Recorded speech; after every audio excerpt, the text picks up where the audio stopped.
নমস্কার বন্ধুরা, পৌরাণিক কথায় আপনাদের সবাইকে স্বাগত। আজ আপনারা জানবেন মহাদেবের সাথে অর্জুনের কেন যুদ্ধ হয়েছিল, মহাভারতের এক অজানা কাহিনী। তাহলে আসুন আমরা শুনে নিই। মহাভারত কেবল কৌরব পাণ্ডবদের যুদ্ধের কাহিনী নয়, এটি আধ্যাত্মিকতা এবং দৈব শক্তির এক মিলনস্থল।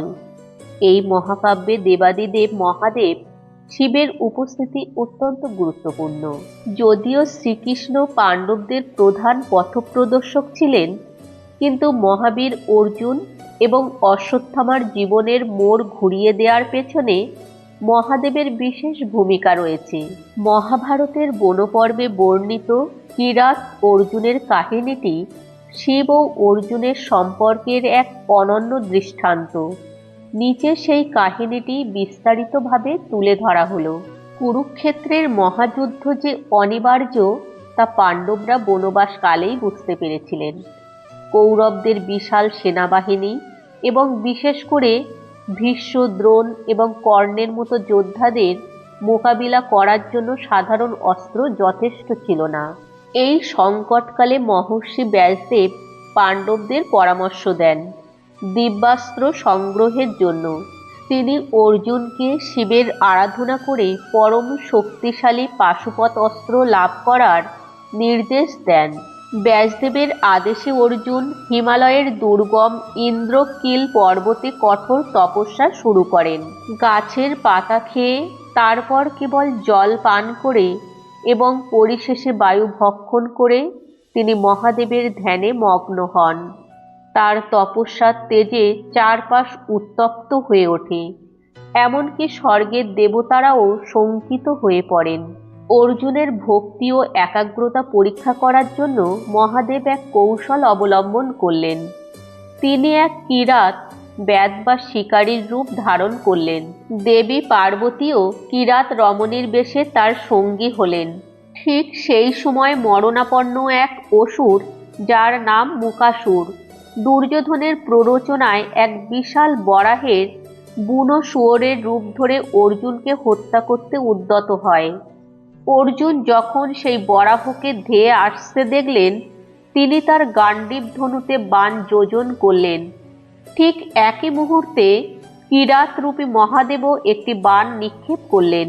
অর্জুন ও কিরাতের বাণ দুটি একই সাথে বরাহটিকে বিদ্ধ করল এবং মায়াবী অসুরটি প্রাণ হারালো। বরাহটি মারা যাওয়ার পর অর্জুন ক্ষুব্ধ হলেন। তিনি কিরাতকে বললেন, তুমি কে? আমি লক্ষ্য ভেদ করার সময় কেন তুমি আমার শিকারকে বাণ মারলে? এটি ক্ষত্রিয় ধর্মের পরিপন্থী। কিরাতরূপী শিব মৃদু হেসে উত্তর দিলেন, এ বোন আমার। এ বরাহকে আমিই প্রথম লক্ষ্য করেছিলাম, তুমি বরং অনধিকার প্রবেশ করেছ। কথার লড়াই দ্রুত বাহুযুদ্ধে এবং তলোয়ারের লড়াইয়ে পরিণত হলো।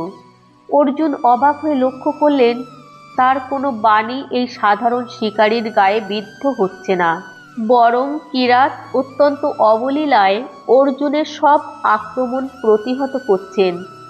এক পর্যায়ে অর্জুনের সব বাণ ফুরিয়ে গেল, কিন্তু কিরাত অটল। অর্জুন তখন গান্ডীব ধনু দিয়ে কিরাতকে আঘাত করতে চাইলেন, কিন্তু শিব সেই ধনুকটি কেড়ে নিলেন। অর্জুন অত্যন্ত লজ্জিত বিস্মিত হলেন। তিনি বুঝতে পারলেন এই শিকারী কোনো সাধারণ মানুষ নন। ক্লান্ত বিধ্বস্ত অর্জুন তখন স্থির করলেন যে তিনি মহাদেবের একটি মাটির লিঙ্গ তৈরি করে পূজা করবেন। অর্জুন একটি মাটির শিবলিঙ্গ তৈরি করে তাতে একটি মাল্য অর্পণ করলেন এবং মহাদেবের কাছে ক্ষমা প্রার্থনা করলেন। কিন্তু চোখ খুলেই তিনি অবাক হয়ে দেখলেন, সেই মাল্যটি মাটির লিঙ্গে নেই, বরং সেই কিরাতরূপী শিকারীর গলায় ঝুলছে। অর্জুন তৎক্ষণাৎ বুঝতে পারলেন যে স্বয়ং মহাদেব তার সামনে দাঁড়িয়ে আছেন। তিনি লজ্জিত হয়ে শিবের চরণে লুটিয়ে পড়লেন। অর্জুনের ভক্তি ও বীরত্বে তুষ্ট হয়ে মহাদেব তার আসল রূপ ধরলেন। চতুর্ভুজ, ত্রিনয়ন এবং মস্তকে চন্দ্রধারী শিবের জ্যোতিতে পর্বত আলোকিত হয়ে উঠল। মহাদেব বললেন, অর্জুন, আমি তোমার উপর অত্যন্ত সন্তুষ্ট। তোমার ধৈর্য এবং শৌর্য অতুলনীয়। তুমি জগতের কল্যাণের জন্য যে দিব্যাস্ত্র চাইছো তা আমি তোমাকে দান করছি। শিব অর্জুনকে তার সেই অমোঘ পাশুপত অস্ত্র প্রদান করলেন। তবে তিনি সতর্ক করে দিলেন যে এই অস্ত্র সাধারণ কোনো মানুষের উপর প্রয়োগ করা যাবে না, কারণ এতে সৃষ্টি ধ্বংস হতে পারে। এই দিব্যাস্ত্র লাভের মাধ্যমেই কুরুক্ষেত্রের যুদ্ধে অর্জুনের বিজয় অনেকটা নিশ্চিত হয়ে যায়। মহাভারতের শেষেও শিবের এক ভয়াবহ ভূমিকা দেখা যায়। যুদ্ধের 18তম দিনে যখন কৌরবরা পরাজিত এবং দুর্যোধন মৃত্যুর প্রহর গুনছেন, তখন অশ্বত্থামা প্রতিহিংসায় মত্ত হয়ে পাণ্ডব শিবিরে আক্রমণ করার পরিকল্পনা করেন। কিন্তু পাণ্ডব শিবিরের প্রবেশপথে এক বিশাল জ্যোতির্ময় পুরুষকে পাহারায় দাঁড়িয়ে থাকতে দেখেন অশ্বত্থামা। কোনো অস্ত্রই তাকে স্পর্শ করতে পারছিল না। অশ্বত্থামা তখন বুঝতে পারলেন এটি শিবের রুদ্ররূপ। তিনি অগ্নিতে ঝাঁপ দিয়ে নিজেকে আহুতি দিতে চাইলে মহাদেব সন্তুষ্ট হয়ে অশ্বত্থামার দেহে প্রবেশ করেন। শিবের শক্তিতে বলীয়ান হয়েই অশ্বত্থামা সেই রাতে পাণ্ডবদের অবশিষ্ট সৈন্য এবং দ্রৌপদীর 5 পুত্রকে হত্যা করেন। এটি ছিল শিবের বিনাশকারী রূপের বহিঃপ্রকাশ, যা প্রমাণ করে যে মহাদেব যেমন আশুতোষ দ্রুত সন্তুষ্ট হন, তেমনি তিনি সংহার কর্তাও।